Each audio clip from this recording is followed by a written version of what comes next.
What is good, fam-damily? Hope you're having a wonderful day. It's Bodhi Harrison with TheFloatLife, back with another trick tip. And today, we're gonna be talking about how to backside 180 on your Onewheel, Vesk, or float wheel. Let's get it.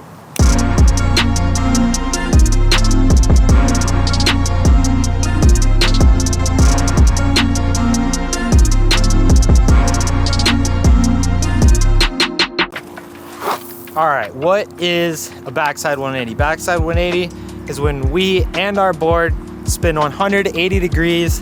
If you're goofy foot, counterclockwise. If you're regular foot, clockwise. Some people get spins and grinds mixed up. What's frontside, what's backside? It's pretty simple. Grinds, frontside and backside depends on how you approach the rail or box or hubba. If you approach it with it on your backside, it's backside. If it's on your front side, it's front side. And then spins are just opposite of that, okay? So you're spinning the opposite direction of a backside slide if you're doing a backside spin. So a backside spin, your back faces first as you spin. Front side spin, your back faces front as you spin front. If that doesn't make any sense to you, it doesn't make any sense to a lot of people, so don't even worry about it. Let's get to the action and how to do it. Real quick, if you haven't seen the how to revert trick tip or the how to bonk 180 trick tip, go watch both of those right now, because there's a lot of really good points and takeaways from that are gonna pertain to this trick also. And you should definitely know how to revert your Onewheel before you try this trick. Don't put the cart ahead of the horse, right? All right, guys, so the most important things to focus on with this trick, there's two of them. One is timing. Timing is super duper important with this. If you do it too early, your board's not gonna leave the drop. It's just gonna revert right before it. And if you do it too late, you're only gonna get like a 90-degree spin. You're not gonna get the snap off of the curb that you need. So timing it perfectly is really important. Secondly, the toe poke. Now I mentioned the toe poke in the bonk 180 video that we've watched, and it is extremely important in this trick. If you don't poke your toe and poke it right, this trick's not gonna work. That's what snaps your board around and creates the momentum that your board needs to do a complete 180. So timing and toe poke are super duper key on this one. All right, guys, let's break this down. Okay, so I've broken this trick down into 5 steps, which is my interpretation of it. There is no right or wrong way. Shredding is an art form, but this is kind of how I break it down in my head and how I go about it to execute this trick, all right? So step 1 is gonna be your preload, okay? Step 2 is gonna be edging your tire, all right? Step 3 is gonna be the toe poke.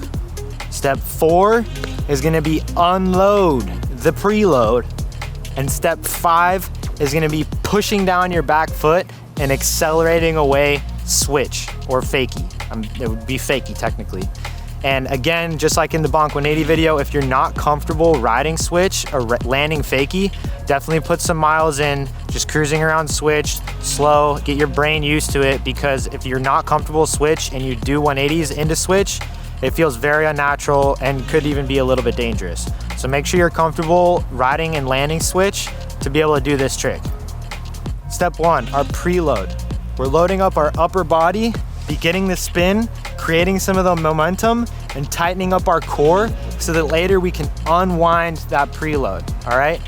After we've preloaded our body, spinning our upper body, leaving our knees and feet on the same plane as the board, nice and straight towards where you're going, we're gonna edge the tire. We're gonna push both of our toes down a little bit forward, get our tire onto its edge, almost with a slight carve, but really just edging that tire so that we can snap off of that edge.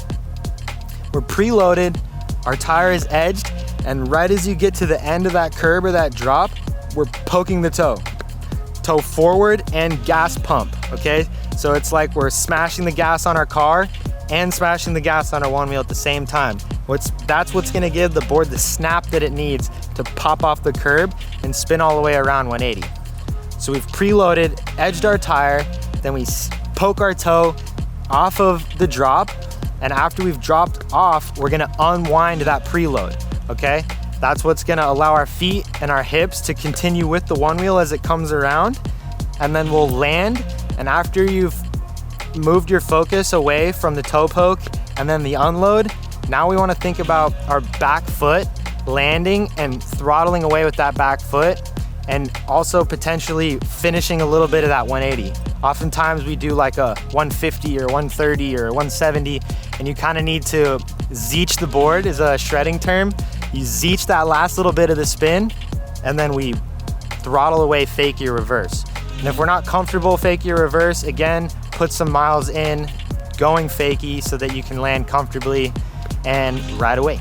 So from the top, we're preloading our body, we're edging our tire, we're poking our toe off of the end, we're unwinding that preload, and then we're landing and throttling away with that back foot, putting a little afterbang on it because style matters. Now, before I let you guys go and get practicing on your backside 180s, a couple closing remarks. First of all, I love you. Second of all, the smaller the curb is, the harder you're gonna need to do that toe poke and that snap, because your board only has 4 to 6 inches of air travel for you to bring it around. If you're doing it off something bigger, say a bench or a larger drop, you're gonna do a lot less of that toe poke to kind of float it around and slow that spin down. It takes a little bit of messing around with to get used to it, like most tricks. So definitely get out there, get in the streets, play around. And what I want to also add is this trick can be really gnarly to the rims of your Onewheel. It can beat them up, chip them, break them, crack them. That's why we invented lifesavers for the Onewheel basically, because we love backside 180s and frontside 180s, but they obliterate your rim. So make sure when you're doing this, you have a set of our lifesavers on your board, or if the 5-inch hub is out by the time you're watching this, grab one of those, because that rim is a lot further away from the ground.